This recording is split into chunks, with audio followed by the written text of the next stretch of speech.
नमस्कार, Asian news की खास पेशकश में आप सभी का स्वागत है। मैं हूं आपके साथ भागीरथ साहू। छत्तीसगढ़ में बीजेपी का मोर तिरंगा मोर अभिमान इन दिनों सुर्खियों में है। बीजेपी का दावा है कि ये अभियान हर घर में तिरंगा फहराकर देशभक्ति का संदेश देने का प्रयास है। रायपुर में कल भव्य तिरंगा यात्रा निकाली जाएगी, जिसमें मुख्यमंत्री, मंत्री, विधायक और सामाजिक संगठन शामिल होंगे। उप मुख्यमंत्री अरुण साहू ने कहा कि तिरंगा आन बान शान का प्रतीक है और हर नागरिक में इसके प्रति सम्मान जागना चाहिए।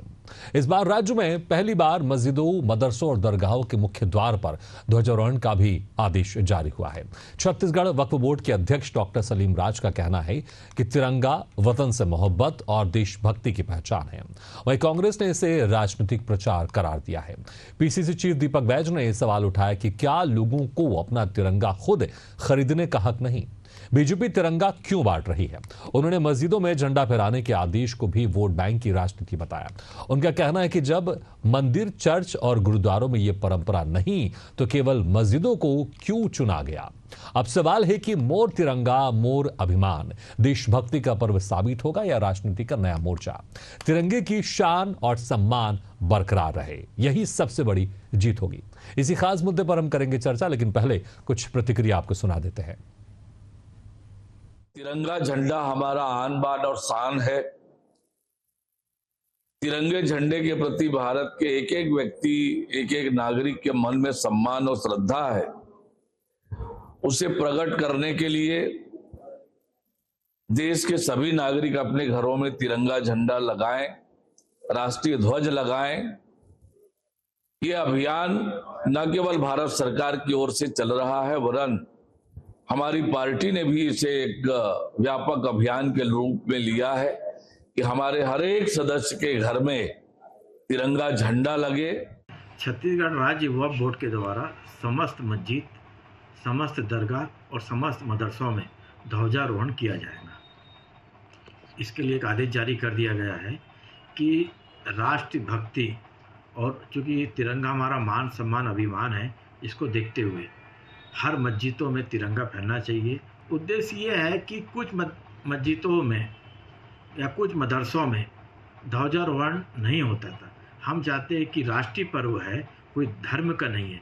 जब राष्ट्रीय पर्व तो सबका है, तो इसलिए राष्ट्रीय ध्वज वहाँ फहरना चाहिए। देखिए, मुझे लगता है ये राजनीतिक प्रोपोगेंडा है। वो इसलिए क्योंकि किसी भी मंदिर, मस्जिद, गुरुद्वारे या गिरजाघरों अभी तक तो झंडा नहीं फहराया गया है। तो इस तरह से फरमान क्यों? बाकी झंडा फहराने के लिए हर व्यक्ति स्वतंत्र है, अपने आप को गर्व महसूस करता है, लेकिन इस तरह से आदेश एक राजनीतिक प्रोपेगेंडा है।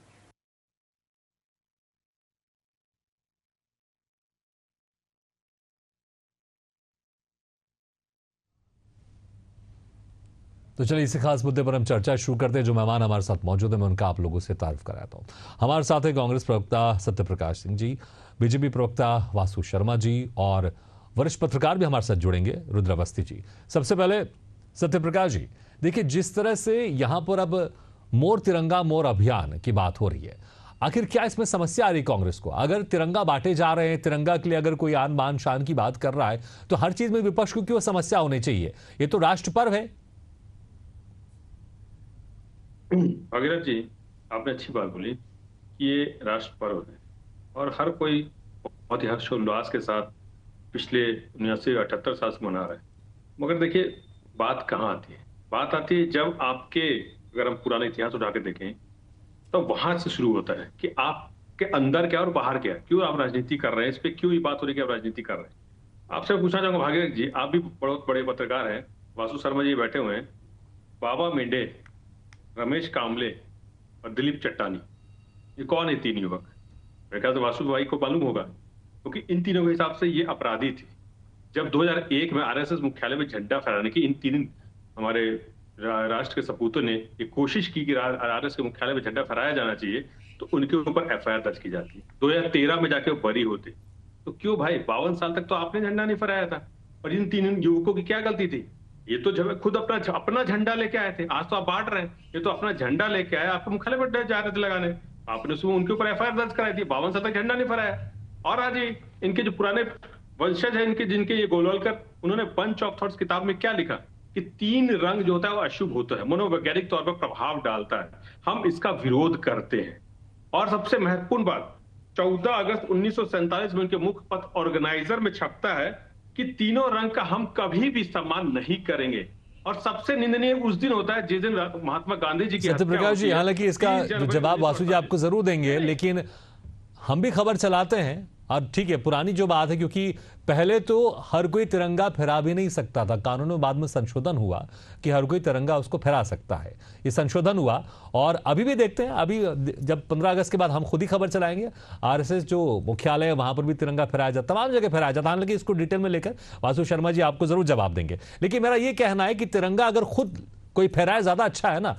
उस वक्त तो कोई अगर किसी के घर जाके भी अगर जबरदस्ती तिरंगा फहराएगा तो ये कहीं ना कहीं तो गलत है ना। आप किसी के घर जाकर आप जबरदस्ती तिरंगा फहराएंगे, आपको खुद को फहराने की बात हो रही है, यहां पर तिरंगा बांटने की बात हो रही है, यहां पर अभिमान की बात हो रही है, अभियान की बात हो रही है, तो इसमें तो आप लोग को भी बढ़ चढ़कर साथ देना चाहिए ना।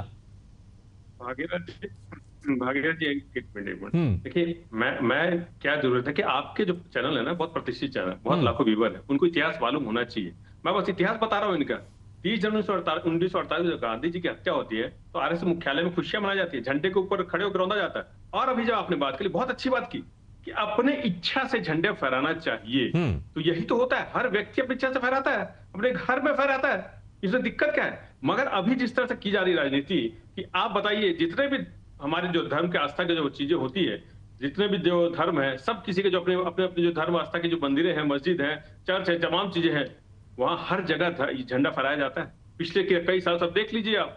तो ये राजनीति वासु जी जवाब देखिए, सिर्फ ये जो फरमान आया है उसमें सिर्फ मस्जिद मदरसों के लिए क्यों फरमान आया है? बाकी जो दूसरे धार्मिक संस्थान है वहां पर तो ऐसा कोई फरमान नहीं आया।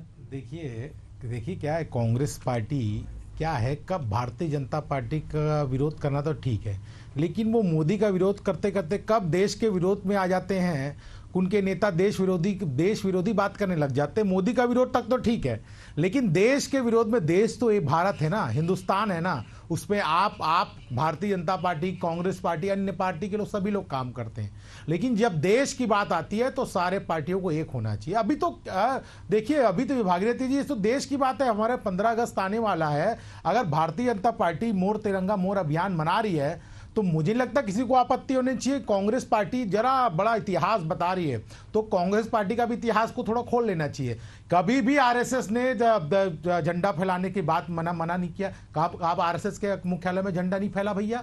आरएसएस के जब ये 1947 की बात कर रहे हैं ना, तो 1947 में कुछ स्पेसिफाइड रीजन था भाई, तिरंगे झंडे में प्रॉब्लम नहीं थी, उसमें कुछ स्पेसिफाइड ब्रिटिश का जो चक्र होता है उसमें ब्रिटिश कर वो लगाने का बात हो रही थी, तो उसके बाद का विरोध उन्होंने उस समय किया था और उसको हटाया गया। तो भारतीय जनता पार्टी और आरएसएस सारे लोगों ने इसको स्वागत किया और आज भी आरएसएस के मुख्यालय में झंडा फैलता है। आरएसएस वो संस्था है, जब उत्तर काशी में इतनी बड़ी आपदा आई है तो आरएसएस के स्वयंसेवक जाके लोगों की मदद कर रहे हैं। कांग्रेस का एक कार्यकर्ता पूछ लीजिए, कांग्रेस का कार्यकर्ता अगर जाके मदद कर रहा होगा तो ये क्या बात करेंगे कांग्रेस पार्टी वाले, केवल भ्रष्टाचार करना और अपने। और मैं दूसरी बात बता रहा हूं, भारतीय जनता पार्टी क्या कहती है, मैं डिफरेंस बता रहा हूं भारतीय जनता पार्टी और कांग्रेस। भारतीय जनता पार्टी क्या कहती है, भारतीय जनता पार्टी का मूल नारा है कि हम नेशन फर्स्ट की बात करते हैं, हम भारत माता को सर्वोपरि रखते हैं, भारत माता के वैभव शिखर पहुंचाने के लिए हमारी पार्टी काम करती है। कांग्रेस पार्टी क्या करती है, कांग्रेस पार्टी केवल गांधी परिवार को शिखर पहुंचाने के लिए काम करती है। यानी गांधी परिवार ने जो कह दिया वो बिल्कुल सही। राहुल गांधी क्या करते हैं, अभी घूम घूम के आरोप लगा रहे हैं। देश के नेता प्रतिपक्ष दे रहे, चुनाव आयोग को खुली धमकी दे रहे हैं। चुनाव आयोग जब पूछता है फलकनामा दीजिए, अगर चोरी हुई है तो आइए बताइए, बहुत अच्छी की बात आइए। तो तिरंगे के प्रति प्रेम होना चाहिए, लेकिन एक सवाल मैंने वो भी जोड़ा था, सिर्फ एक ही धार्मिक संस्थान को लेकर आदेश क्यों जारी किया गया? अगर जारी होना था तो सभी धार्मिक संस्थान को लेकर आदेश जारी होना था। वक्फ बोर्ड मदरसे की बात कर रहे हैं। वो मदरसे शैक्षणिक संस्थाएं होती है जहां पर बच्चे पढ़ते हैं, सारे लोग पढ़ते हैं। मस्जिदों का भी जिक्र किया गया। मस्जिद, वही कह रहा हूं, वहां मदरसे के अंदर मस्जिदों की बात की गई है। अब मंदिरों में भी कई जगह झंडारोहण होता है, बाहर में वहां पर भी होता है, कई जगह गुरुद्वारे में भी झंडारोहण होता है। अगर वक्फ बोर्ड के किसी ने कहा, वक्फ बोर्ड चेयरमैन ने कहा है कि हर एक जगह झंडा फैलना चाहिए, तो क्या आपत्ति है कि भारत देश में तिरंगा झंडा नहीं फैलेगा तो क्या फैलेगा भाई? कांग्रेस पार्टी क्या चाहती है? इसमें विरोध की क्या बात है? सत्यप्रकाश जी, क्या समस्या? अगर वक्फ बोर्ड के अगर अध्यक्ष कह रहे हैं, अगर कोई मंदिर मठ के या शंकराचार्य कहते हैं कि सभी मंदिरों में झंडा फहरना चाहिए, तो मुझे तो नहीं लगता शायद बीजेपी इसका विरोध करती। तो फिर ऐसा विरोध किया। अगर झंडा कहीं भी फहराया जा रहा है, तिरंगा कहीं भी फहराया जा रहा है, बहुत अच्छी बात है ना। लेकिन दीपक बैस तो ये भी कह रहे हैं भाई झंडा क्यों बांटा जा रहा है? लोग तो खुद खरीद सकते हैं, अच्छी बात है, खरीद सकते हैं, लेकिन अगर बांटा भी जा रहा है तो क्या समस्या है? आप लोग को भी बांटना चाहिए। भागीरथ जी, देखिए अभी हमने बोला मदरसे में तो कई सालों से झंडा फहर रहा है, आदेश निकालने की जरूरत ही क्या है? शायद या तो जो नए बने इसलिए उनको जानकारी नहीं होगी। वासु शर्मा जी बोल रहे हैं मदरसे में फहराएंगे, उनको भी जानकारी नहीं होगी। मदरसे में तो जब से मदरसा तब से फहराया जा रहा है, इस कारण आदेश निकालने की जरूरत उन्होंने स्पेसिफिक बताया उन्होंने। तो भागीरथ जी, अभी आपने बोला कि अगर मंदिरों का, हमारे शंकराचार्य जी बोले ना भाई हम भी स्वागत करेंगे, उसमें दिक्कत क्या है? तो यही तो हम बोलना चाह रहे हैं ना कि आप मुख्यमंत्री आप नहीं, तो अगर मंदिरों में झंडा फहराया जाएगा तो स्वागत करेंगे, लेकिन अगर मस्जिदों में या मदरसों में झंडा फहराने की बात होगी तो उसका विरोध करेंगे। नहीं भागीरथ जी, आप देखिए, आप तोड़ मोड़ का मत बोलिए। मैंने क्या बोला? मदरसों पहले से होता है, और अगर फरमान जारी हो रहा है तो हर धर्म के लिए होना चाहिए, ये बात हो रही है। आप एक धर्म को टारगेट क्यों कर रहे हैं? बात ये हो रही है। हम स्वागत दोनों जगह, तीनों जगह, चारों जगह, सब जगह करेंगे। इसमें टारगेट की बात कहां से आई? झंडा फैलाने में टारगेट की बात कहां से आ गई? तो लीजिए भाई। नहीं, मैं सत्यप्रकाश जी, आप बताइए कि टारगेट की बात क्या है? अगर किसी का चेयरमैन कह रहे कि भाई आप मदरसे में तिरंगा झंडा फैलना चाहिए, तो इसमें टारगेट की बात क्या? इसमें टारगेट क्या हो रहा है? समझना तो ये जनता को बताइए कैसे टारगेट हो रहा है। मैं बता, सुन तो लीजिए। अभी आपने अपने आरएसएस की बहुत वकालत कर दी। पूर्ण स्वराज की जब बात की गई थी, हर घर तिरंगे की बात की थी, हर घर तिरंगा फहराने की बात थी। इसका आरएसएस ने जब जनसंघ इसका विरोध किया था, क्यों किया था पूछिए इनसे। और आ जाइए, जब महात्मा गांधी की हत्या होती है 27 फरवरी 1948 को, इसी आरएसएस के बारे में इतिहास में कहां जा रहे हो भैया? अभी का बात करो, अभी तिरंगा का विरोध क्यों कर रहे हो? आपके इतिहास पुराने हैं, अभी बताइए, अभी क्या क्यों विरोध कर रहे हो तिरंगा झंडे का? आपकी सोच क्या है? अरे आज तो सारे लोग तिरंगा झंडा फहराने की बात कर रहे हैं, आप काहे विरोध कर रहे हो? फिर भागीरथ जी, या तो इनको बोल लीजिए, यही बोल लें। नहीं, आप पुराना इतिहास की बात करो, पास को छोड़ो, अभी की बात करो भैया। करनी पड़ेगी वासु भाई। अरे करनी पड़ेगी, जनता अभी देख रही है आपको कि अभी तिरंगा फैलाने की बात हो रही है तो आप विरोध कर रहे हो, और पास्ट की बात बड़ी बातें कर रहे हो, ये भी जनता देख रही है। आप लोगों को करनी पड़ेगी। नहीं भागीरथ जी, ऐसे नहीं होगा, या तो इनको बोलिए, यही बोल ले। सत्यप्रकाश जी, मुझे लगता है कांग्रेस के प्रवक्ता इतने सक्षम तो हैं कि बीजेपी के प्रवक्ता का जवाब दे सकते हैं। और मैं इंटरफेयर करता हूं जब मुझे ज्यादा लगता है, लेकिन अगर कुछ आप लोग के बीच में वाद विवाद या कुछ बातचीत हो रही है तो मुझे लगता है थोड़ी बहुत तो जरूर होनी चाहिए। और दोनों ही जो प्रवक्ता बड़े सक्षम है, आप अपनी बात भी रख सकते हैं। नहीं भागीरथ जी, हम तो सक्षम ऐसे हैं कि मोदी जी हिले हुए हैं, वो छोड़ दीजिए आप। मगर मुद्दा जो है ना, जो स्पष्ट बात है वो दर्शकों तक जानी चाहिए। जैसे इनका इतिहास, ये बार बार क्यों बोल रहे हैं? क्योंकि पूर्वजों ने इनको क्या पढ़ाया, क्या सिखाया, वही तो आज लेके चलेंगे ना। हम जब बच्चे रहते, हमारे माता पिता जो सिखाते, जो सीख देते, वही लेके बढ़ते हैं। तो वही मैं बताना चाहता हूं, इसलिए मैं चाहता हूं कांग्रेस पार्टी ने क्या पढ़ाया, यही तो बात है। बिल्कुल सही कहा आपने। आरएसएस की क्या सिखाया जाता है, कांग्रेस पार्टी में क्या सिखाया जाता है, ये स्पष्ट है, जनता जानती है। ठीक है सत्यप्रकाश जी, देखिए बार बार आप इतिहास की बात कर रहे हैं, लेकिन ठीक है, इतिहास की बात बिल्कुल कर सकते हैं, कोई शक नहीं। बीजेपी भी कर दी, आप भी कीजिए, कोई टेंशन नहीं, बिल्कुल कर सकते हैं। लेकिन जब वर्तमान में अगर झंडा फहराने की बात हो रही है तब तो सहयोग देना चाहिए ना। आप बिल्कुल कह सकते हैं ठीक है, स्वागत योग्य है, लेकिन यहां पर भी झंडा फहराया जा सकता है। लेकिन आप कह रहे हैं कि झंडा क्यों बांट रही बीजेपी? झंडा तो लोग खुद खरीद सकते हैं। अगर कोई बांट रहा है तो बांटने दीजिए ना। अच्छी चीज अगर कोई बांटता है तो उसमें क्यों विरोध होना चाहिए? मैं वही कह रहा हूं, वही थोड़ी समझने की कोशिश कर रहा हूं। आखिर क्यों? सिर्फ विपक्ष में होने के नाते इसलिए हमको हर चीज का विरोध करना है क्या? आगे तिरंगा के तले ही हमने आजादी लड़ी ना, तो बात तो तिरंगे की वहीं से शुरू होगी ना। अरे हमारे इतिहास उठा के देख लिए, तिरंगे का सम्मान हमने क्या करना है? आजादी की लड़ाई लड़ी, खून बहाया, आजादी के बाद में भी खून बहाया। इन्होंने एक उंगली कटाई तो बताइए, माफी वीर के वंशज जो पेंशन है तो क्या बात करेंगे? कांग्रेस के अभी कौन गांधी परिवार ने कहां पर खून बनाया आजादी के लिए? इसके अंदर क्यों नहीं, सत्यप्रकाश जी, कांग्रेस पार्टी के गांधी परिवार ने कहा देश की आजादी के लिए खून बहाया? भैया मदरसे बताइए तो, एक आध नाम बताइए गांधी परिवार का, एक आध बताइए। आप राजनीति करना चाह रहे हैं। अरे बताइए ना। फिर वही बात। ठीक है वासु जी, दीपक वैज भी कह रहे हैं कि प्रचार प्रसार आप कर रहे हैं, राजनीति कर रहे हैं तिरंगे के नाम पर। अरे तो देश के लिए, अगर देश की आन बान शान के लिए कोई काम कर रहा है तो इसमें राजनीति का सवाल कहां से आता है? मुझे तो ये समझ से पड़े अगर हम प्रचार प्रसार तो होना चाहिए। देखिए मेरा व्यक्तिगत मानना है, प्रचार प्रसार तो तिरंगे को लेकर जितना प्रचार प्रसार उससे अच्छी बात है। शान तिरंगा का प्रचार क्यों नहीं होना चाहिए? अगर कांग्रेस पार्टी और दीपक बैच को ये लगता है कि इससे भारतीय जनता पार्टी को फायदा मिलेगा तो कांग्रेस पार्टी को भी करना चाहिए। कांग्रेस पार्टी को किसने रोका है? कांग्रेस पार्टी भी तिरंगा झंडा मांगे, तिरंगा यात्रा निकाय कांग्रेस पार्टी के कार्यकर्ता। हम तो भागीरथी जी बूथ से लेके वार्डों से लेके मंडलों तक सारे जगह तिरंगा यात्रा निकाल रहे, देशभक्ति का जज्बा जगा रहे कार्यकर्ता सब मिलके मोहल्ले में। तो कांग्रेस पार्टी को भी कुछ करना चाहिए ना। खाली सत्य प्रकाश जी देखिए बात तो है, अगर आपको लगता है कि बीजेपी इससे प्रचार प्रसार कर रही है, बीजेपी इससे राजनीतिक फायदा उठा रही है, तो भाई आपको किसने रोका? आप भी कीजिए प्रचार प्रसार। यही तो होना चाहिए ना, देशभक्ति के लिए सबको प्रचार प्रसार करना चाहिए। अगर जी सही बात आपने बोली, प्रचार प्रसार करना चाहिए मगर राजनीति नहीं करनी चाहिए ना। बात यहां हो रही है झंडे को लेकर, तिरंगे को लेकर राजनीति नहीं होनी चाहिए। जैसे मैंने बोला आप सभी धर्मों के लिए निकालिए, आप राजनीति क्यों करना चाह रहे हैं? आप ये क्यों कहना चाहिए कि चाह रहे हैं कि हमसे झंडा लेके जाइए, हम ही देंगे तो आप फहराइए, हम ही देंगे तो आप घरों में लगाइए, हम ही देंगे तो ध्वजारोहण होगा। अभी अभी तो आपने बोला ना, अरे अभी तो आपने बोला ऐसा किसने कहा कि हमसे झंडा ले जाए तब फहराइए? बांटेंगे अपने मुंह से जोड़ दो। अरे भैया हम बांटने का काम कर रहे हैं, हर घर तिरंगा लग जाए, ये काम कर रहे हैं। आप भी काम कीजिए, हमारे साथ आप भी जुड़िए। अगर हर घर तिरंगा लगेगा तो देश का सम्मान होगा। इसमें क्या दिक्कत है? कांग्रेस पार्टी कुछ करती नहीं है, टीवी में बैठ देशभक्ति दिखाती है, ऐसा नहीं चलेगा। अरे जमीन में उतरिए, देशभक्ति दिखाइए। देशभक्ति 15 अगस्त आ रहा है, तो आप केवल इतिहास में और दुनियादारी की बातें करेंगे तो नहीं चलेगा।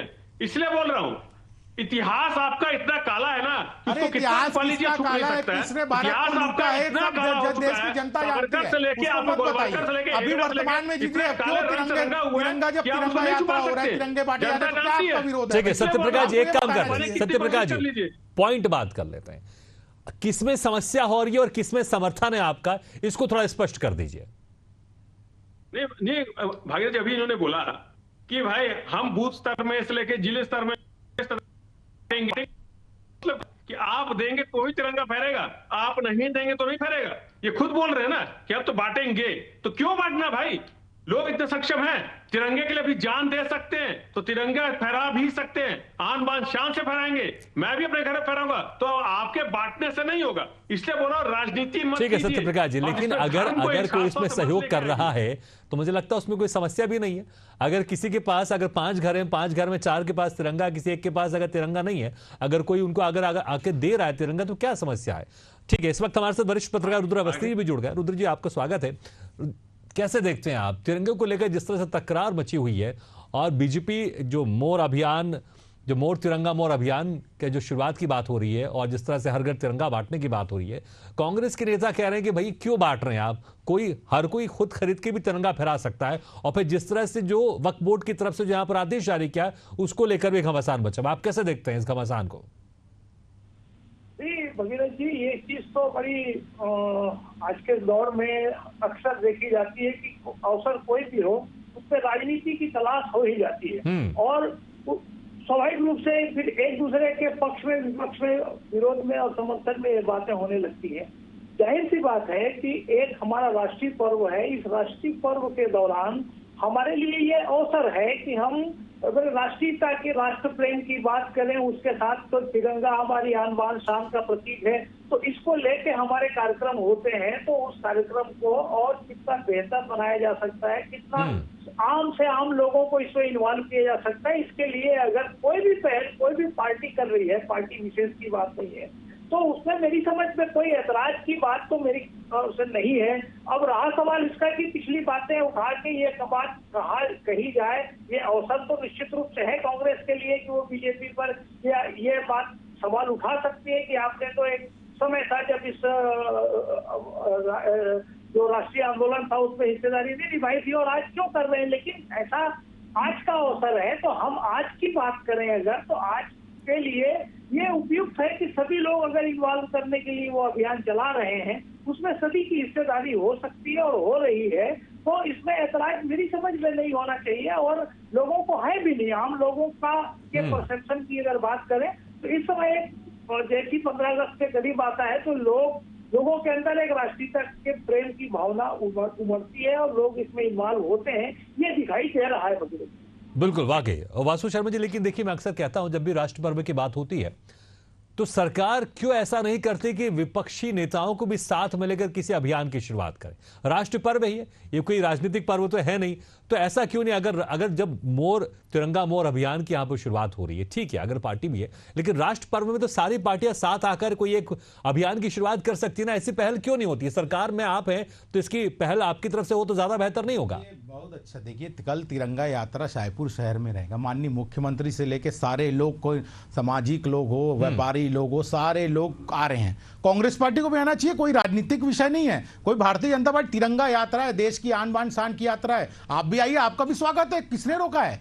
कोई बिल्कुल, सत्य प्रकाश जी भी आए, कांग्रेस के प्रदेश अध्यक्ष भी आए, पूर्व मुख्यमंत्री जी भी आए, क्या दिक्कत है? लेकिन कांग्रेस पार्टी क्या है, हर चीज में राजनीति खोज लेती है। अभी वरिष्ठ पत्रकार महोदय ने कहा, जिस प्रकार से 15 अगस्त आ रहा है, अगर हम घर घर में तिरंगा लगाएंगे और एक माहौल बनेगा, राष्ट्रीयता की भावना जगेगी, तो मुझे नहीं लगता किसी को कोई आपत्ति होना चाहिए। इसमें भी राजनीति खोज लेना, हर चीज में भारतीय जनता पार्टी कुछ भी करेगी उसमें राजनीति खोज लेना, यह कांग्रेस पार्टी की आदत हो चुकी है। खुद कुछ करना नहीं है, अरे आप भी कीजिए ना, किसने रोका है आपको? आप भी लगाइए एक झंडा, आप भी तिरंगा यात्रा निकालिए, अच्छी बात है। सत्य प्रकाश जी, इस बात से तो मैं सहमत हूं, थोड़ा समय कम है लेकिन इस बात से मैं सहमत हूं, भाई कंपटीशन तो अच्छी चीजों में होना चाहिए ना। अगर बीजेपी एक तिरंगा बांट रही तो आप 2 तिरंगा बांटिए, इसमें क्या समस्या है? तो अच्छी बात है, इसमें ऐसा कंपटीशन होना चाहिए ना। अगर वो एक रैली निकालेंगे तो हम 4 रैली निकालेंगे। देखिए, कंपटीशन तो हमारे बीजेपी से है ही नहीं। अरे बीजेपी जो राजनीति करती है झंडे में भी, हमारे धर्म में भी, जाति में भी, वो हम नहीं करते। आन बान शान झंडा है, वो लोगों को पता है। इनके झंडा देने से सत्य प्रकाश जी, लेकिन मुझे लगता है कि अगर हम तिरंगा रैली निकाल रहे हैं, तिरंगा यात्रा निकाल रहे हैं, और इसमें अगर कंपटीशन हुआ, कितनी अच्छी बात है। अच्छी चीजों में तो कंपटीशन होना चाहिए ना। हर चीज को हम राजनीति से जोड़ के हम वो काम नहीं करें, कैसे चलेगा? अच्छी बात है ना। देखिए, सब लोग जुड़ेंगे, कितनी अच्छी बात है। आप बढ़िया आइए, आप सत्य प्रकाश जी को बोलना चाहिए, हम भी शामिल होंगे आपके साथ। बोलना चाहिए भाई, तिरंगा यात्रा निकल रही है। मुख्यमंत्री जी से और राज्यपाल से कितनी बार समय लिया गया, इनसे पूछिए कितनी बार पत्र दिया गया। विपक्ष के नेता को समय तो देते नहीं है। ये क्या बात क्या करेंगे विपक्ष को साथ ले जाने की? इसलिए बोल रहा हूँ कि सिर्फ राजनीति के लिए तो ये इस्तेमाल करे झंडे का, ये इस्तेमाल करते जाति का। लेकिन मुझे लगता है कि खासकर राष्ट्र पर्व में जो दोनों प्रमुख पार्टियां रहती हैं किसी भी राज्य की या देश की, उनको साथ में आकर राष्ट्र पर्व मनाना चाहिए, ताकि संदेश सिर्फ देश में नहीं पूरी दुनिया में जाएगा। क्योंकि जब राष्ट्र की बात होती है तो कोई भी पार्टी किसी भी विचारधारा की हो, लेकिन हमेशा साथ में खड़ी रहती है। रुद्र अवस्थी जी, देखिए, एक शुरुआत तो कम से कम ये होनी चाहिए ना। राष्ट्र पर्व में सभी पार्टियों को मिलकर उस पर्व को मनाना चाहिए, क्योंकि अगर सभी पार्टियां मिलकर उस पर्व को मनाएंगी तो कम से कम ये राजनीति तो नहीं होगी राष्ट्र पर्व में। जी बिल्कुल, आपने जो बात कही वो 100%, 200% सही है कि ये राष्ट्रीय पर्व है, किसी राजनीतिक दल का पर्व नहीं है, चाहे पक्ष हो या विपक्ष हो, और सभी को ऐसे मौके पर, और इसका पहले हम लोग इतने वर्षों से देख रहे हैं, लोग साथ आते हैं।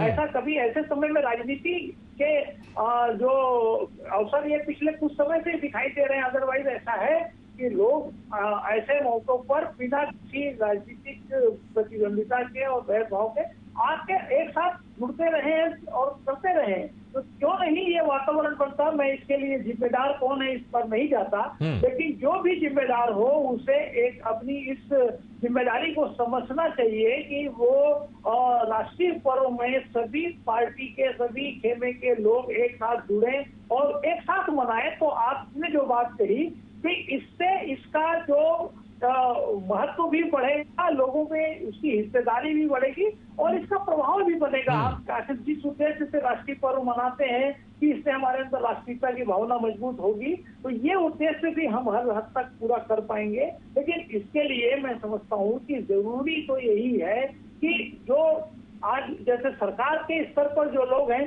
उनसे पहल होनी चाहिए और ऐसा वातावरण बनना चाहिए कि जिससे कि ये अवसर न आए और खींचतान की बजाय सब एक साथ मिलजुल के ये पर्व राष्ट्रीय पर्व मनाएं। बिल्कुल वासुजीत, हम उम्मीद करेंगे अगली बार कम से कम एक ऐसा माहौल हो कि जो भी सरकार में हो वो कम से कम पहल करे, विपक्षी पार्टियों के नेताओं को साथ में लेकर आए और राष्ट्र पर्व में सभी पार्टियां शामिल। उम्मीद करेंगे ऐसा नजारा हमें कभी देखने को मिलेगा। और जैसे कि कहा रुद्र अवस्थी जी ने कि पहले ऐसा दिखाई देता था नजारा, लेकिन फिर से एक शुरुआत हो परिपाटी, तो मुझे लगता है बहुत अच्छी बात होगी हमारे देश की राजनीति के लिए भी और हमारे देश की अखंडता के लिए भी। बहुत बहुत शुक्रिया आपसे मेहमानों का, सत्य प्रकाश जी, वासु शर्मा जी, रुद्र अवस्थी, शुक्रिया हमारे इस खास चर्चा में शामिल होने के लिए। तो इसी के साथ हमारे खास पेशकश में फिलहाल इतना है, लेकिन खबरों का सिलसिला लगातार जारी, आप देखते रहिए एशिया न्यूज़ है।